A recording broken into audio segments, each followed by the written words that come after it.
일타 강사가 될 뻔한 아나운서 나는 이렇게 서울에 갔다 2편입니다. 이번에는 제가 시간 활용법에 대해서 이야기를 해드리려고 해요.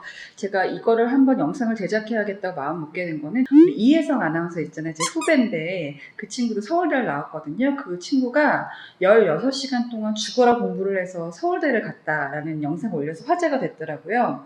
제가 그 영상을 보면서 나는 하나 더 붙이고 싶은 게 있었는데, 공부를 오래 양을 늘리는 것도 되게 중요한데 시간 배분이 더 중요한 것 같아요. 저는 오늘 영상에서는 서울대 가기 위해서 내가 공부 시간을 어떻게 배분했는지 이 방법에 대해서 말씀을 드리려고 합니다. 공부 잘하는 아이들의 공통점은 뭘까요? 할 일을 미루지 않고 제때 하는 것이라고 생각합니다. 저는 집에서 공부하는 습관을 꼭 들이라고 얘기합니다. 지금 저도 물론 저희 딸이 얼만큼 해줄지는 모르겠지만 학교 가기 전에 1시간 정도 아빠하고 수학 공부를 하다가 가요. 그리고 다른 수학학원은 지금 다니고 있지 않은데요. 왜냐하면 제가 스스로 집에서 공부하는 습관이 되게 중요하고 특히 아침에 공부하는 습관이 중요하다고 제가 느꼈기 때문입니다. 저는 중고등학교 때 공부의 재미를 들리면서 새벽 공부를 꼭 했었습니다. 새벽 공부를 루틴으로 했었는데 제가 어느 책을 보니까 이런 구절이 있더라고요. 새벽이란 어제와 결별하고 새로운 하루를 가늠하게 하는 시간이다. 그러니까 저는 그 1편에서 영상에서 공부가 좀 재미있어야 된다는 말씀을 드렸잖아요. 근데 새벽이야말로 그 공부의 재미를 느끼게 할 수 있는 가장 좋은 시간이라고 생각합니다. 그러니까 모두가 잠들어 있는 시간을 확실하게 내가 장악한다는 기쁨, 그거를 느낀 사람이 그 다음 공부까지 쭉쭉 이어나갈 수 있다고 생각을 해요. 그러니까 공부 체력을 키울 수 있는 첫 단추가 아침 공부라고 생각합니다. 저는 중고등학교 때부터는 새벽 5시 정도 일어났어요. 저는 이제 약간 문과 형태의 사람이거든요. 제가 제일 약한 과목인 수학과 과학을 이 시간에 했었습니다. 특히 두 과목은 암기 과목이 아니고 계속 원리를 생각해야 되는 그런 사고력이 중요한 과목이잖아요. 그래서 아침에 굉장히 잠을 푹 자서 명쾌한 뇌를 가지고 뇌를 한번 돌려주는 거죠. 그게 저한테는 굉장히 효과가 있었고, 실제로 저는 이제 특목고를 처음 갔을 때 선행학습이 거의 안 되어 있었기 때문에 첫 번째 시험에서 수학 점수가 굉장히 안 좋았는데 이걸 하면서 수학이나 과학에 대한 두려움을 많이 이겼었습니다. 그 다음에 아침밥을 먹고 학교에 갔는데요. 쉬는 시간은 저는 주로 어떻게 활용을 했냐면, 저는 어리석은 게 수업 시간에 자는 거라고 생각을 해요. 요즘에는 아이들이 학원에서 미리 선행학습이 많이 되어 있다 보니까 수업에 재미가 없잖아요. 그래서 수업 시간에 잠을 많이 잔다고 제가 들었는데 저는 수업 시간에 굉장히 집중을 했고요. 집중을 하고 쉬는 시간에 모르는 게 있으면 한 가지는 선생님한테 꼭 질문을 해야겠다라고 생각을 하고 수업을 들었었어요. 그러니까 질문을 하기 위해서 수업을 듣다 보니까 수업 시간이 굉장히 재미있었죠. 아니면 질문할 게 없을 때는 낮잠을 자거나 쉬는 시간에 읽고 싶은 책을 읽었었는데요. 낮잠은 당시 MC 스퀘어라는 제품이 굉장히 큰 인기를 끌었었는데요. 저는 이제 그거를 들으면서 파워냅이라고 해가지고 낮잠도 15분 이상 자면 너무 늘어진다고 하더라고요. 그래서 15분 정도 잤는데 요즘에는 유튜브에 15분 정도 ASMR을 들으면서 낮잠을 즐길 수 있는 브레이너의 숙면 여행 이런 ASMR 컨텐츠들이 있어서 저는 지금도 이제 방송을 하다가도 잠깐 낮잠을 자야 될 때는 그런 컨텐츠를 귀로 들으면서 낮잠을 자고 있는데요. 실제로 쉬는 시간에 잠깐 자는 게 굉장히 수업 시간에 집중력을 향상시키는 데 굉장히 큰 도움이 됐습니다. 그리고 낮잠이 오지 않을 때는 읽고 싶은 책을 읽었었는데요. 저는 이 책도 꼭 교과목이랑 관련이 있어야 된다고 생각하지 않아요. 왜냐하면 저는 라이프 스타일이 혜성 씨처럼 하루 종일 공부하는 스타일은 아니고 이렇게 조금 놀면서 조금 쉬어가면서 공부를 해야 잘하는 스타일이었는데요. 읽고 싶은 책을 통해서 머리를 쉬게 하는 시간을 좀 가졌습니다. 고등학교 때는 문명 충돌이라든지 철학서, 논어, 맹자 이런 책들을 쉬는 시간에 읽었었는데 머리를 쉬게 하는 시간, 이런 것들이 추후에 논술 면접을 준비하는데 굉장히 큰 도움이 됐었죠. 저는 독서실 공부를 선호했습니다. 학원은 거의 다니지 않았고 독서실 공부를 더 좋아했었는데요. 왜냐하면 저는 특목고를 나왔습니다. 이상하게 저는 좋은 대학 가려고 특목고를 갔던 건 아니고 제가 어릴 때 꿈이 통역사였어요. 영어를 잘하는 사람이 되고 싶어서 갔는데 입시에 최적화된 학교였죠. 그래서 선생님들께서 굉장히 뛰어난 능력을 갖고 계셨기 때문에 사실 학원 다닐 필요성을 많이 못 느꼈고요. 그래서 학원을 많이 안 다녔습니다. 지금 뭐 자사고나 특목고를 폐지해야 된다, 이런 거 양극화를 초래한다는 의견을 갖고 계시는 분들도 많은데, 제 개인적으로 경험한 걸 비춰봤을 때는 좀 반대를 합니다. 저는 자사고와 특목고를 통해서 다양한 경제적인 배경을 갖고 있는 학생들이 사다리를 탈 수 있는 유일한 방법이 저는 지금도 교육이라고 생각을 해요. 그래서 저는 오히려 이걸 확대해야지, 없애면서 사다리를 끊는 게 과연 맞는가 하는 생각을 저는 개인적으로 갖고 있고요.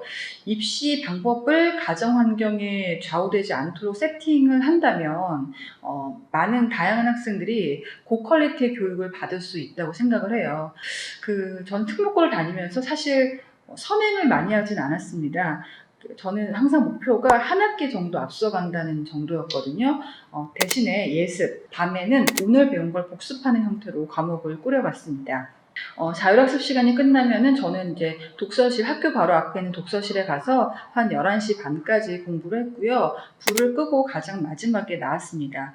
이건 제가 특별한 게 아니라 그 특목고 분위기 자체가 아이들이 공부를 많이 하는, 친구들이 공부를 많이 하는 분위기였기 때문에 제가 유난히 공부를 많이 했다고 생각은 하지 않고요.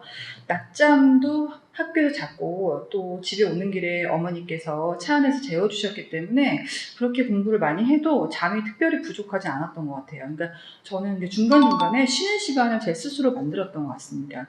저는 이제 선행학습을 미리 하지 않는 게 되게 중요한 게, 선행을 지나치게 많이 하면 저는 이게 가장 큰 부작용이 공부가 재미없어지는 거라고 생각해요.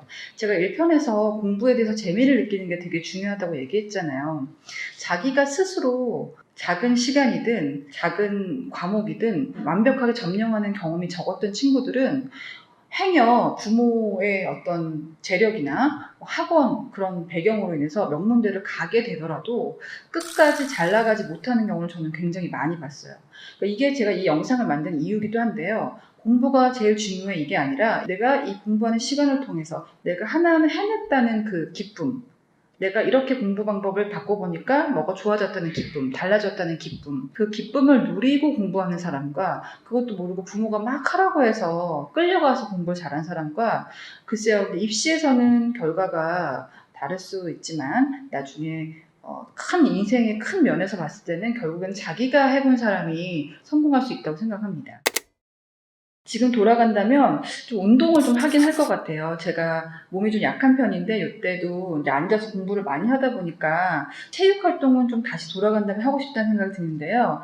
나이 들어서까지 이때 쌓아놨던 체력이 많은 것들을 좌우하기 때문에 지금 보고 계신 분들 가운데서 이제 공부를 하고 있는 수험생이나 학부모님이 계시다면은 운동은 조금 신경을 쓰셨으면 좋겠습니다. 새벽을 꼭 공부로만 써야 되는 건 아니에요. 그러니까 저희 남편도 그래도 공부를 좀 잘하는 편이었는데, 우리 남편 같은 경우에는 아침 시간에 저처럼 공부를 하는 게 아니고 학교를 한 바퀴 뛰고 등교를 했다고 하더라고요. 굉장히 그래서 지금도 기초 체력이 되게 좋거든요. 그래서 저도 이제 딸을 키우면서, 우리 아들을 키우면서 밤에 또 애가 이제 공부하다가 지겹다고 할 때가 있어요. 그러면은 저는 억지로 애를 앉혀서 공부를 시키기보다는 밤에 같이 놀이터에 가서 막 뛰어도 놀고 산에도 가게 하고, 새벽이든 낮이든 짧은 시간이라도 내가 완벽하게 그 시간을 점령하는 연습을 해야만이 저는 공부를 잘하는 것과도 연관이 된다고 생각합니다.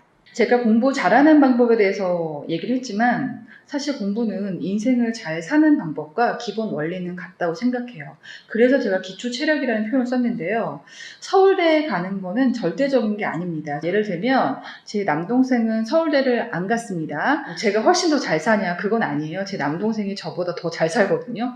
경제적으로도 그렇고 더 행복하게 잘 살고 있어요. 근데 반면에 제 동창들도 대체로 잘 된 친구들이 많지만 망한 사람도 많아요. 그러니까 서울대 가서도 다 잘 되는 게 아니라는 거예요. 망한 사람도 많다는 거예요. 다만 공부를 그래도 잘하면 좋다는 이유는 내가 꿈을 이룰 때 조금 더 확률을 높이는 과정의 공부라는 거죠. 또 저는 여기다 덧붙여서 내가 나를 컨트롤할 수 있는 능력을 키우는 게 공부라고 생각을 해서, 저희 딸이나 아들들에게 이제 공부를 가르칠 때도 당장에 성적을 올리는 것보다는 네가 네 자신을 컨트롤할 수 있어야 된다. 네가 네 시간을 점령할 수 있어야 된다. 여기에 좀 집중해서 저는 공부를 가르치는 엄마가 되려고 합니다. 사실 저희 어머니만큼 내가 할 수 있을까 싶지만 그래도 제가 공부를 한번 해봤으니까 그렇게 하려고 다짐을 늘 하고 있습니다.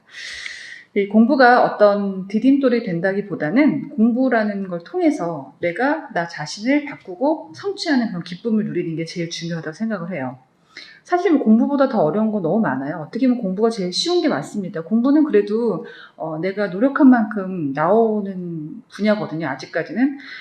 아이돌 연습생 하는 것보다는 공부를 하는 게 조금 더 심플하고 더 빨리빨리 피드백이 있을 거라고 생각을 해서 그래도 공부를 잘하고 싶은 마음이 있는 친구들 그리고 부모님들께서 오늘 영상을 보시고 좀 도움이 됐으면 좋겠습니다. 또 이 밖에도 다른 질문 있으시면 댓글 달아주시면요. 더 성심성의껏 이번 영상이 반응이 좋으면 공부 방법에 대해서 좀 더 디테일하게 또 말씀을 드릴게요. 구독, 좋아요, 알람 설정 지켜볼 거야.